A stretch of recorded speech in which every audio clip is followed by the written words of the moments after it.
Hey guys, welcome back to the channel. It's that time of the month. It's one of my favorite video series because I love studying these lakes. We're breaking down 3 different lakes for the month of August. Well, really could be one of the toughest months of fishing, and we give a battery away each month. Check this out, man. I've been like lifting weights because I can like throw this thing all over the place. No, this is a dummy battery, but we do give a battery away. All you got to do is just leave a comment.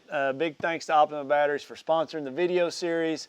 And we will announce last month's winner at the end of this video. But we're breaking down 3 lakes, hot August summertime fishing. One of them is in Maine. One of them is in, I gotta look at it here, where's my map? Oh, Texas. And the other one is in Tennessee. It's all lakes that you guys commented on the channel of lakes that you wanted broke down. I just went down through the comments and I picked lakes that you guys let me know. So here we go, let's get off into it.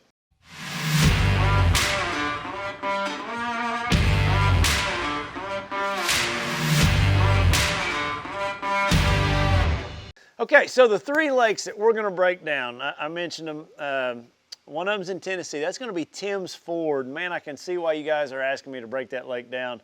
That's a big lake, a lot of water to it. It's got me scratching my head when I really look at it. But like with any lake, you know, this is what I do for a living. They stick us on bodies of water and they make us break them down. And I've got to put things in my corner, like where I feel confident. So for me, when I look at that lake, I'm sitting here, you know, looking around on it on my C-map right here. I am going to for August especially, daytime fishing, I am going to narrow this lake down to the uppermost reaches of it for me. And I feel like, I don't know guys, I haven't got a chance to do that much research on it, but I've got a lake up here that's above it. And why I'm looking at this up here because of this lake is it's going to have water coming out of the bottom of the dam that could be a lot cooler. So this tributary, this arm that comes in, that could be cooler water. That could be really good. So when I zoom in here on Google Earth, I want to start in this upper stretch. Now I've picked a photo right here from 2013 where the water's down. I can zoom in on some of these flats and you know I can see some cover. Like I see a really cool brush pile. I don't know if that brush pile's still there. I can see a hard spot right there. I can see rocks. Look at these isolated rocks right down through here. So when I fill it up, just so you guys can see what I'm looking at, when you fill that up with water, those rocks are right out here. That brush pile is somewhere right over here. When I zoom back out, look at those stumps. That's the kind of stuff I would just put me a waypoint. There's the brush pile, and I would fish some of this stuff. You know, one, it's not mega deep. It's not like the lower end of that lake where I've got to fish out to 40, 50 feet deep, which just makes it that much bigger of an area to try to find them. So when I get up here to this upper end, you know, this outside bend, I'm going to look at the generation schedule. I'm going to see when they're pulling water and start fishing some of this stuff that's different, you know, like, let's just see, like we got 2 stumps right here. You know, I would mark those, you know, on this Google Maps, and that's the stuff I would target, you know, with a square bill crankbait, with a plastic worm, with a shaky head, those kinds of things. That's what I'd look for. And the reason is, 1, I've compressed everything down. 2, I should have a little bit cooler water coming out of that dam, which would give me an influx of fish. And the water should be off colored a little bit up here. So I got a really good ledge right here. There's just some cool looking stuff up this river. And I would start up here, bar none. I've got boat docks that I could fish really quick. I've got some that are really shallow that by the end of August could be a player. I've got some that are over some deeper water that could be really good. I got neat stuff that Edwin Evers, myself, I've caught bass on other lakes that I can relate to. up this tributary or way up this creek. You know, this here looks like this creek flows year round too. I'd have to run to the back of this and I'd have to check this boat dock. You know, this could be cooler water coming in the month of August. Anytime I've got running water, especially in Tennessee and places like Missouri and Arkansas and all over, you know, it could be spring-fed, cooler water. You know, and then I marked one other thing, you know, and I did a quick study on this map, but, you know, right here on down the lake, for those guys that maybe don't want to run all the way up there, this is called Lee Spring, and this Lee Spring branch. Here on Google Earth, when you see the word spring, there's going to be a spring right there. And July, August, September, that's the time of the year that those springs can really, really shine. And I'd have to idle around right there and see if I can find it. A lot of times you'll see the water coming up, you'll see fish relating around it. You'll see it on your locator. And even if that spring's out, say, 60, 70, 80 feet, those fish could still relate to it up higher in the water column. You know, it'd be a spot where you'd tight line or have a swim bait fishing over it. But there's a few spots that I would fish. I want to show you one other spot on my sea map that I felt like was really, really cool. And it's on down the lake a little bit, just for you deeper water fishermen. Right there above where we were just talking about, kind of between the two, here's that Lee Spring Hollow. They've actually got the symbol of a spring right here on the map. It's kind of cool. It shows you exactly where it's at. That's the spring symbol. So you can see it's just kind of off the side of that point here on my sea map. But if I was to come back up the lake a little bit, I've got a lot of neat stuff right here. You know, we talk a lot about flats and spawning habitat. Well, I've got that in and around this island. I've got a big river bend. I've got a saddle. And then right here off to the side, I've got a big main flat point. I've got my green set out to 44 feet of water, my blue to 35 feet of water. That's how deep I would look. If I'm down the lake a little bit, I'm going to get out in those deeper sections, that 35 to 40 foot of water, a big flat point like that sticks way out into the river. That's something that I look for on bodies of water like this. So that is my third and final area of areas to start. One's up the river, two is those springs like that, and three is this flat. And I like big flat points, deeper points that time of year. Don't let that depth scare you if you guys are new to that. Get out offshore. You know, that thing's probably, shoot, almost a mile long or 3/4 of a mile long out that point. It's a big point. It might not be that big, but it's a good sized point. There's going to be brush. There's going to be stuff around it. So real quick about this point, I'm not going to start right here and try to fish all the way around it, but I am going to idle back and forth, back and forth, back and forth, and I'm going to look at it with my structure scan, with my Lowrance, and I'm going to mark a brush pile right here. I might mark a rock pile right here, or a sharper drop on this side, or I'm going to mark everything on it and then go back and fish the very first one I saw and go back and just fish those high points that I actually see on my locator, see those fish. And same thing with this point. This is a really cool point with a little high spot on it. You know, you might catch them right there. You got a flow deal here where the current can go through there when the wind's blowing. Just a cool area. It's a unique section of the lake. Like when you look for a place to start, you try to find something different. You got tributaries, you know, 4 or 5 main tributaries.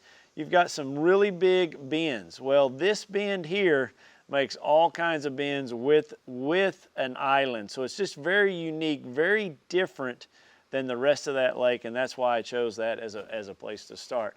All right, so that's lake number 1. I appreciate all the people that sent in Tim's Ford and Middle Tennessee. There's a gazillion other areas that I can see on this map, just even looking right here, that I love and that I would look at. I'm gonna stop, but there's lots of neat stuff right there in that mile section of that lake.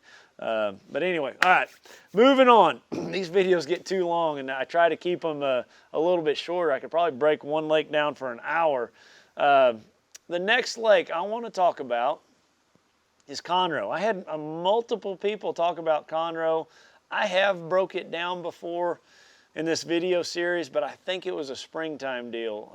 I had a lot of success there in the spring. Let's break it down in the summer. So I'm going to zoom my sea map out. It's a cool lake. I have so much confidence when I go to Conroe. I feel like when I put my boat in, I am absolutely going to catch them. Houston, Conroe.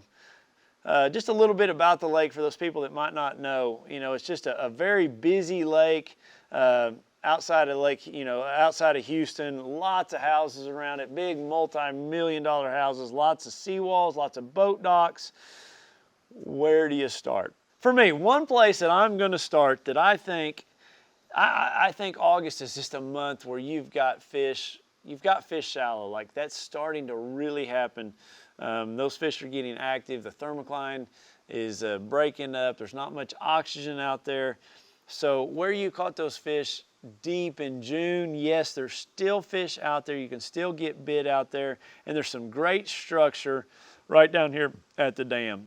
This thing here that says Fish Attractor, there is a gazillion tires right there, like tire and PVC, all kinds of there's hundreds of them all off this point just here on this front side. And it's just, to me, it screams of an area to go catch one or two big fish on a Carolina rig, a big worm, big shaky head, maybe a drop shot. But that area right there would be a place to start if I was going to go fish deep. There's a couple other areas down here by the dam. You know, some of these humps, there's some cover on. I'm not overly fond of them. This one right here, I have fished quite a bit. You would think it would be good. It's 20 feet deep on top. I'm sure they live out there, but it's really, really big. It's hard for me to narrow that one down. I like these points a little closer to the mouths of these creeks. I think a lot of fish on this lake relate to these mouths of these creeks, and like in particular this one right here. You know, I've got a road going across it. I've got two flat points.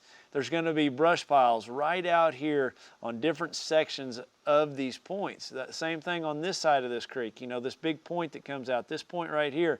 I want to start in August cranking Carolina rig and throwing my big worm on the mouths of these creeks on these points. So we've mentioned the place at the dam. We mentioned these 2 points on either side of this first creek. You come up here to this next creek, you can duplicate the exact same thing on these points that come out. This old pond dam right here would be a place that you could start. You know, it tops out at, you know, 15, 19 feet, jump across, fish this point. This point's got a lot of stuff. It says Fish Attractor right there. It's got all kinds of stuff around it. I think I could catch fish right now today if I was to run down there and fish some of those main points. And a lot of times, you know, those brush piles on some of those points, they may be up in that 8 to 12 feet of water. And that's when I'm going to take like a big 2.5 square bill and maybe drop down my line size to like 10 or 12 pound test.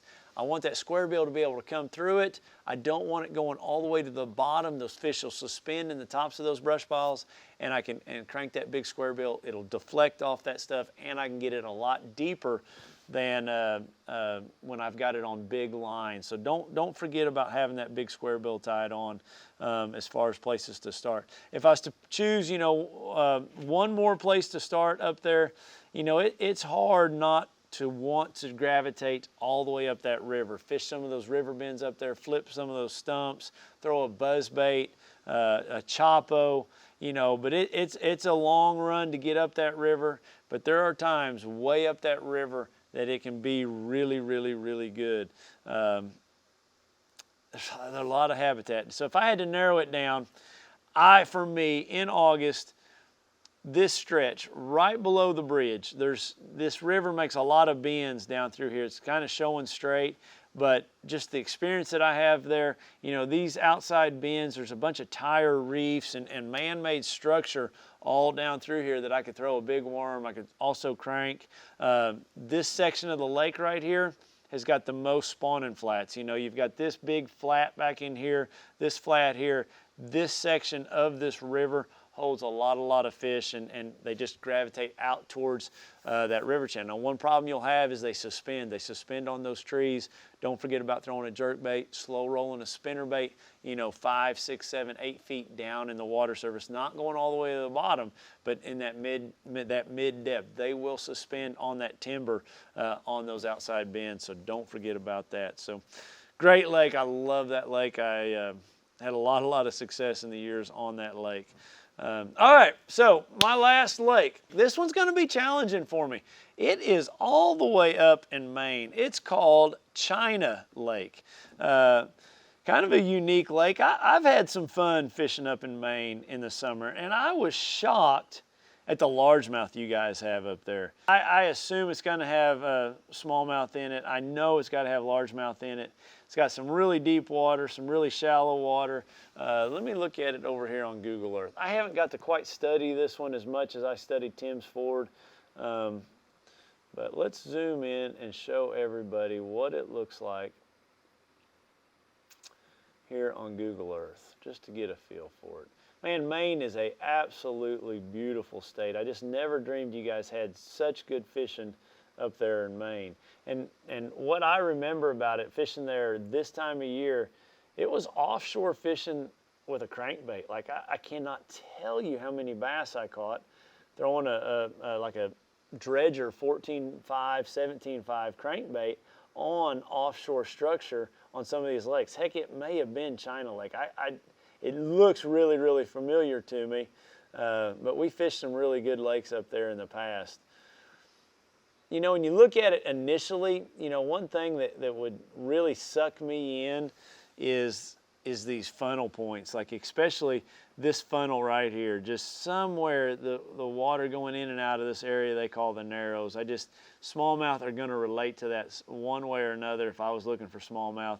You know, you've got a couple others right here. You've got a shallow section right here between two deeper bodies of water. I like stuff like that. It looks like it's marked with a lot of rocks, and it's just a shallow flat. Let me show you over here on Google Earth what that looks like. It's not showing, it's right here. It's right here in these islands. It's not showing like a lot of grass on it, but even if there's not grass, there's going to be just sand, and it's going to be a pinch point that water has to travel over, that those smallmouth can use to ambush, in my opinion. Just a great place to start, you know, just either one of those ambush points, that narrow or that one right there.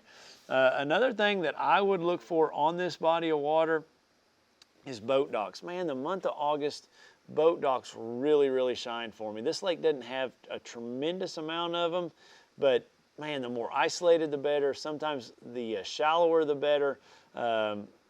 Or ones that are just a little bit deeper, or the ones that stick out a little bit. There's just not a whole lot of them on the lake, but there's enough that I could run them. Like, without a doubt, I could run them. Like that isolated one right there on the side of that point, holy smokes, to me that looks good. Like mega, mega good. I like how these are kind of isolated coming down through here. There's not a lot of docks to compete with. This picture's from June of 18, so it's not like they've taken them out because of wintertime. Now that somebody else has built a house, now there's two right there. But they're isolated enough that they could have a pile of fish underneath them. Now think about on those docks, you know, these docks up north, people pull a boat in, they pull a boat out. They put that boat in on the lift, that digs the bottom out, especially when they go to back it out off the lift. They back it off. There's going to be a hole right there at the end of that engine that's that much deeper. That's a great first cast. Not only talking about places to start, but your first cast on those docks is that little deeper depression underneath the prop where they push a boat on and off.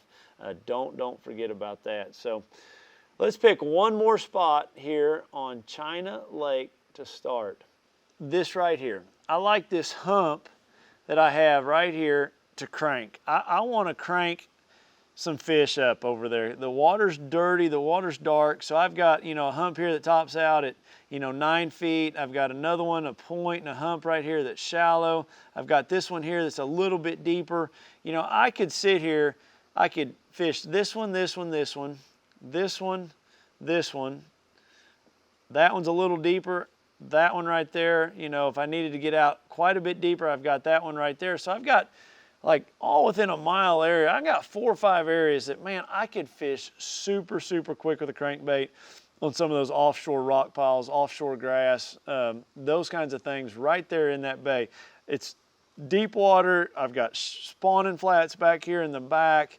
I just like it. It's just those fish, it's not, they don't have to travel far from shallow to deep, and they're just high percentage spots. Just you got points, humps, all right there really close together. This one right here looks phenomenal. It's going to draw a lot of attention the way it's set up, but man, you got deep and it just gets shallower, shallower, shallower. So really, in all honesty, if I had to pick one to start on, I could put my trolling motor down right there and crank all the way up here, and I am going to crank from, say, 22 foot of water, you know, or Carolina rig, I'm not going to have crankbait that deep, all the way up here to 7 feet of water, and get a gauge really quick how deep those fish are, and then go duplicate it around the rest of the lake, especially around the rest of that bay.